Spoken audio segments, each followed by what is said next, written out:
Good morning, all of you. I am your EVS teacher, and today I am going to teach you EVS. And from last two videos, we continue with our first chapter of EVS, so for senses. In this chapter, we discussed on the different senses. For example, birds see the things from a long distance, and ants goes always in a straight path. Dog smell here and there, and different things we already discussed. And today we continue with the same chapter, and first discuss some points. So first one is, do the cloth of any of your family member smell? Whose? आपकी जो family members हैं, mother हैं, father हैं, उनके clothes को आप smell करके बता सकती हैं कि कौन से क्लॉथ किसके हैं, है ना। लेकिन हम स्मेल करते हैं, रेगुलर उनके साथ में रहते हैं, तो एक बार हम स्मेल करके, सेंस करके हम बता सकते हैं कि कौन से क्लॉथ किसके हैं। Then, did you ever come across any smell in a crowded place such as a fair, bus, train? आप कभी भी बस, ट्रेन, फेयर, जहाँ पर क्राउड होता है, ऐसे प्लेस पर आप जाएं, वहाँ से निकलें, तो वहाँ आपको एक अलग स्मेल आती है या नहीं? ऑब्वियसली आती होगी। Okay, why so? Today Rajni had to go out for some important work. आज रजनी बाहर जाना है रजनी को, फॉर सम इम्पोर्टेंट वर्क, कुछ जरूरी काम के लिए, फॉर सम इम्पोर्टेंट वर्क के लिए जाना है बाहर। She had to leave her 6 month, तो उसने क्या किया, उसका जो 6 month ओल्ड सन है दीपक, 6 month का ओल्ड सन है, उसने उसको छोड़ा है कहाँ पर? विथ हर सिस्टर, उसकी सिस्टर के यहाँ पर छोड़ दिया। रजनी को कुछ काम था, इम्पोर्टेंट वर्क था, उसके लिए उसे जाना था, तो उसका जो 6 month ओल्ड जो सन है दीपक, उसको उसने अपनी सिस्टर के पास, सिस्टर का नेम है सुशीला, तो सुशीला के पास उसको लीव किया, छोड़ दिया।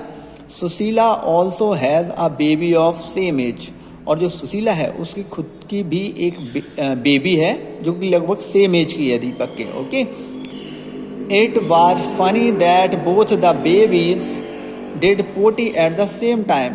ये एक फनी कंडीशन थी कि सुशीला की खुद की बेटी और जो रजनी ने अपने बेटे दीपक को वहाँ पर छोड़ा, तो दोनों ने सेम टाइम पर क्या की? पोटी की, at the same time. It is the funniest moment. She happily cleaned her daughter, but when she was cleaning her sister son Deepak, she covered her nose with her dupatta scarf. It means, जैसे ही उसने अपनी daughter थी, किसकी? सुशीला की जो daughter थी, उसको तो उसने हैप्पीली, खुशी खुशी क्लीन कर दिया, बट जब वो दीपक को, जो उसकी सिस्टर का बेटा था, सिस्टर से सन था दीपक, उसको क्लीन करने जाती है, तो सी कवर्ड, तो वो क्या करती है? अपनी नोज को दुपट्टे से या स्कार्फ से कवर कर लेती हैं नोज को, है ना। अब यहाँ पर कुछ पॉइंट्स होंगे जिन पर हमें डिस्कस करना है, सोचना है और डिस्कस करना है। Okay, Sushila cover her nose when she clean Deepak's nappy.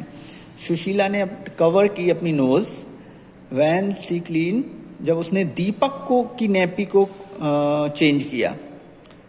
But when she clean her daughter, लेकिन जब उसने अपनी डॉटर को, अपनी बेटी को क्लीन किया, why do you think she did this, तो उन्होंने ऐसा क्यों नहीं किया, है ना, कि उन्होंने खुद की बेटी की जब नैपी चेंज कर रहे थे तो उनको नोज बंद नहीं करनी पड़ी, और जब उनको किसकी चेंज करनी थी, सिस्टर की बेटी की चेंज करनी थी, तो उनको नैपी चेंज करनी हुई, है ना।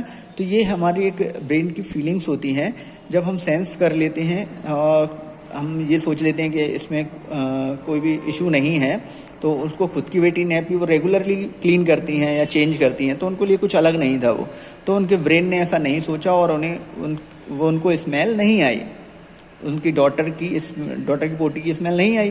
बट जब दीपक की चेंज करना थी नैपी, तो दीपक क्योंकि उनका खुद का बेटा नहीं था तो उनके ब्रेन ने उन्हें ये सोचा कि उनको डर्टी फील हुआ, उनको है ना दूसरे की पोटी क्लीन करने में, नैपी चेंज करने में उनको कैसा फील हुआ, डर्टी फील हुआ।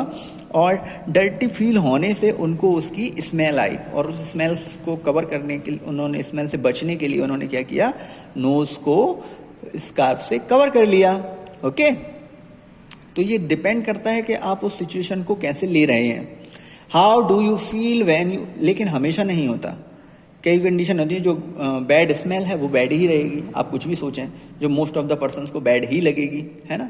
कुछ कंडीशंस में ऐसा होता है जो आप जैसा सोचते हैं वैसा आपको फील आता है। How do you feel when you walk near a heap of garbage, जब आप गार्बेज का हीप लगा हुआ होता है, ढेर लगा हुआ होता है, वहाँ से आप वॉक करते हुए निकल रहे हैं उसके पास से, तो आप कैसा फील करते हैं। Think of you children who spend, उन बच्चों के बारे में सोचो, who spend whole day picking things from such garbage, उन बच्चों का सोचो जो उसी गार्बेज में से अलग अलग थिंग्स को पिक करते रहते हैं, वहाँ से घूमते रहते हैं और कचड़े में से कुछ भी, गार्बेज में से पिक करते रहते हैं कुछ भी मटेरियल्स को, उनको स्मेल नहीं आती होगी क्या, है ना। हम जब वहाँ से निकलते हैं तो हमको स्मेल आती है, लेकिन उन बच्चों का वहाँ माइंड सेट है, वो वहाँ जाते रहते हैं तो वो उनको इतना ज़्यादा माइंड नहीं होता उस स्मेल से, है ना। और जो इज आ स्मेल गुड और bad for everyone in the same way, क्या कोई भी स्मेल गुड या बैड हो, या तो गुड होगी या बैड होगी सभी के लिए इन सेम वे, मतलब एक सेम टाइप की कोई भी है तो क्या वो सभी के लिए अच्छी होगी या सभी के लिए गुड होगी या सभी के लिए बैड होगी। और does it depend on how each one feels about it, या ये डिपेंड करता है कि आप उसको कैसे फील कर रहे हैं।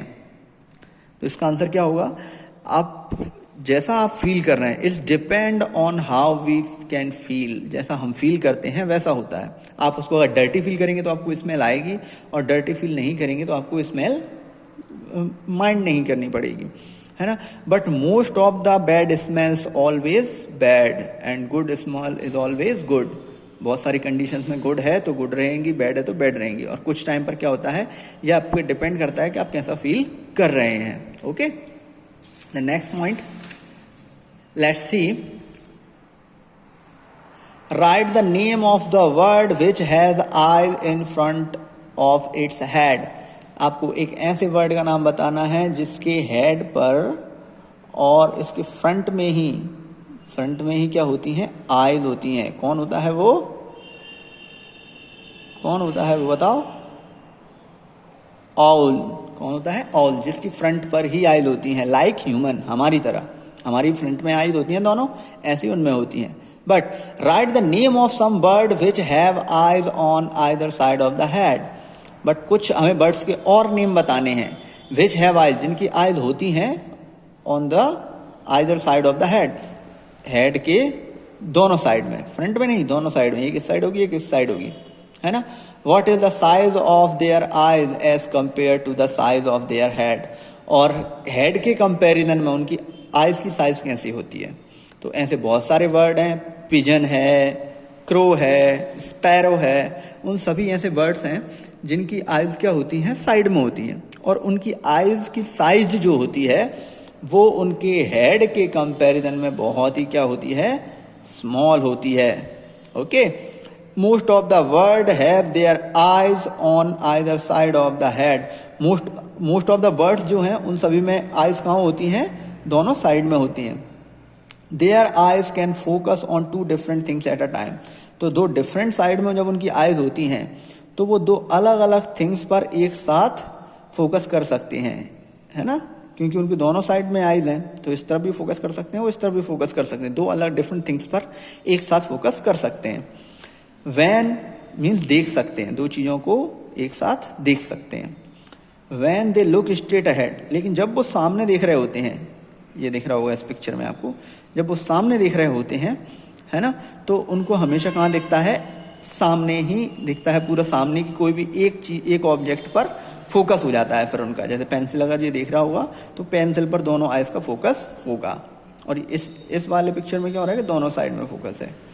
You must have been birds moving their neck very often, क्या जो बर्ड्स होते हैं वो अपनी आइज को बहुत ही इजीली रोटेट कर लेते हैं, घुमा लेते हैं अपनी नेक को। डू यू नो वाई घुमा लेते हैं? तो ऐसा क्या आप जानते हैं ऐसा क्यों होता है कि वो घुमा लेते हैं? In most of the bird, जो मोस्ट ऑफ द बर्ड्स हैं, आईज आर फिक्स्ड, सभी में आई क्या होती हैं? फिक्स होती हैं। कैन नॉट मूव, उनकी आईज मूव नहीं करती। So birds have turn their head to see around, तो वो कुछ भी थिंग्स को देखने के लिए अपनी पूरी नेक को घुमा सकते हैं अराउंड। ये घुमा दिया, ये घुमा दिया, इस साइड घुमा दिया, है ना, नीचे भी है तो भी ऊपर की तरफ थोड़ा सा दिखेगा, तो वो अपने हेड को, अपने नेक को रोटेट कर सकते हैं। लुकिंग विथ वन और बोथ आइज, अब हमें ये देखना है कि वन और बोथ आइज, वन होगी तो क्या होगा, और दोनों आइज होंगी, बोथ आइज होंगी तो क्या होगा। क्लोज योर राइट आई और cover it with your hand, अब आप क्या करें, हमारी राइट आई को या तो आप क्लोज कर लें और एक आइज खुली रहने दें लेफ्ट वाली, या फिर नहीं कर पा रहे हैं तो हमारे राइट हैंड से हमारी राइट आई को क्लोज कर लीजिए। और राइट साइड में tell your friend to stand to your right, और अपनी एक फ्रेंड को कहें कि वो हम जो राइट आई बंद कर रहे हैं उसी साइड में थोड़ी डिस्टेंस पर एक फ्रेंड को खड़ा होने के लिए कहें, एट द सम डिस्टेंस, कुछ डिस्टेंस में खड़ा होने के लिए कहें। And ask him to do some action, और उससे कहें कि कोई एक्शन करे, हैंड हिलाए, हैंड शेक करे, हेड शेक करे, ऐसा कुछ भी एक्शन करे। Could you see your friend action without moving your neck, क्या हम, जब हमने राइट आइज हमारी क्लोज की हुई है और राइट साइड में हमारा फ्रेंड खड़ा हुआ है इधर, राइट साइड में इधर, तो और हमने राइट आइज क्लोज की हुई है, क्या उसकी एक्शन हमको दिखेगी? विदाउट रोटेट आवर नेक, बिना गर्दन घुमाए? ओबियसली नॉट, हमें नहीं दिखेगा। Now try to look at your friend action with both your eyes open but without moving your neck, अब आपको करना है, दोनों आइज खोलनी है लेकिन नेक को अभी भी रोटेट नहीं करना है, नेक को नहीं घुमाना है। तो क्या अब आपको फ्रेंड की एक्शन दिखेगी? यस, हमको दिखेगी, क्योंकि राइट साइड की आइज पे से हमने हैंड हटा लिया है, ओपन कर लिया है, तो राइट साइड की आई जो है वो उसको देख सकती है। What vas deferens on looking with one और बोथ आइज, अगर वन आई से देखते हैं और दोनों आइज से देखते हैं तो क्या डिफरेंस होता है? जब वन आइज से देखेंगे तो एक वो कम डिस्टेंस पर कम एरिया देख पाएंगे, और जब बोथ आइज से देखेंगे तो एक वाइड रेंज का एरिया, एक बड़ा एरिया आप देख सकेंगे। और as comparison to one eye, by the both eyes you can see clearly, दोनों आइज से हम ज़्यादा क्लियरली देख सकेंगे। ओके, आई होप आप लोगों को समझ में आया होगा। If you have any doubt so you can ask. Good luck.